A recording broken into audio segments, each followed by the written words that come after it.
The camera, 3, 2, 1. This portion of the locker room, we're at Center 200 and talking with James Sheppard, the former Cape Breton Screaming Eagle, who is now in his second year with the Minnesota Wild in the National Hockey League.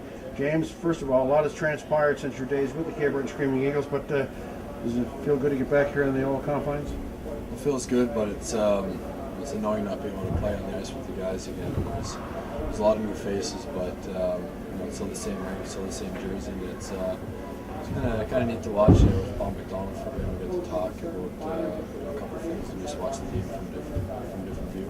Now, when you dropped the puck prior to the start of the game, you gave Cully a little bit of a hug. You guys still good friends? Well, I asked him for the hug. It wasn't. Apparently, it wasn't mutual, but he thought it was all right. So no, I keep in touch with Cully's son. A couple of boys and Joey there, so there's still some faces that I'm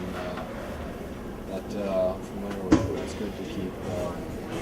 It shows how friendships really go from junior, how you keep them, so it's good to get out.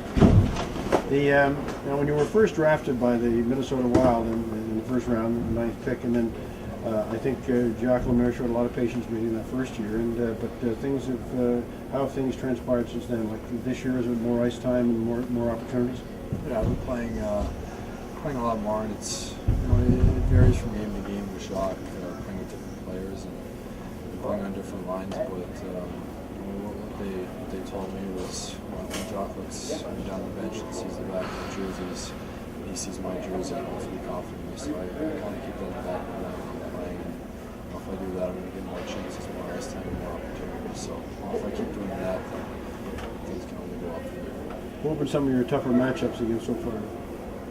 They're all pretty tough. It's a good league, but one guy I always say is players again, it's a guy that can shoot the puck, you can stick in, you can fight, you can really do it all. So it's tough playing against a lot of teams, especially playing against our divisional rivalries like Colorado, Calgary, Vancouver, teams like that. So it's always tough playing against teams, but it's a lot of fun. Now, when you were playing in Quebec Major Junior, and I'm sure in every league you've played on the way up, you've kind of been a dominant player because of your size and the fact that you're a powerful guy. When we get to the National Hockey League, that all changes, especially in your first year. What did you have to do to kind of adjust to make that transition? Just practicing every day. With these guys practice like they play, and to do that, I was in pretty good shape when I first got there. But when I started practicing and just normal practice with the guys, I was not in game shape like an NHL player. It didn't take me very long because we were on the ice every day and doing that. And once you realize how hard they work on and off the ice, day in, day out, and before and after practice and games, that's how you get strong. That's how you get professional strong, NHL strong, and man strong. That's not something that I had when I first got there. But so I've been doing what they've been doing. And trying to go bigger and beyond. So I think I'm confident with my size, and when I have the puck, I know I can make the play. So that's quite the building. Now, when we get to see James Sheppard playing with the Minnesota Wild on television and try to keep track of him, we see what happens on the ice, but what about that off the ice? I mean, I'm sure that was a big change for you. I hear you were living with a billet when you're home, you were with your parents, but now you're on your own. Was that a big change for you? I was living with Darby Hendrickson. He was an ex-NHL player for a while, and we had 3 children. It was different for me. I always had an older sister, but I never had little kids on my own. So that was an experience, but it was good to have a home to come to. There was so much that went on my first year playing in the NHL that it was hard to. I think if I was on my own, it'd be hard to kind of keep everything at one point and still be able to play hockey at the same time. But now I'm more relaxed and I know what it's all about, and I have my own place now, which is great. It's you see these guys every day, and you're with your 20 teammates every day, so it's good to kind of get home and just relax and do your own thing. But I live close to some of the guys, so we're always chumming around a little bit like junior, but without the families. Are you doing your own cooking yet?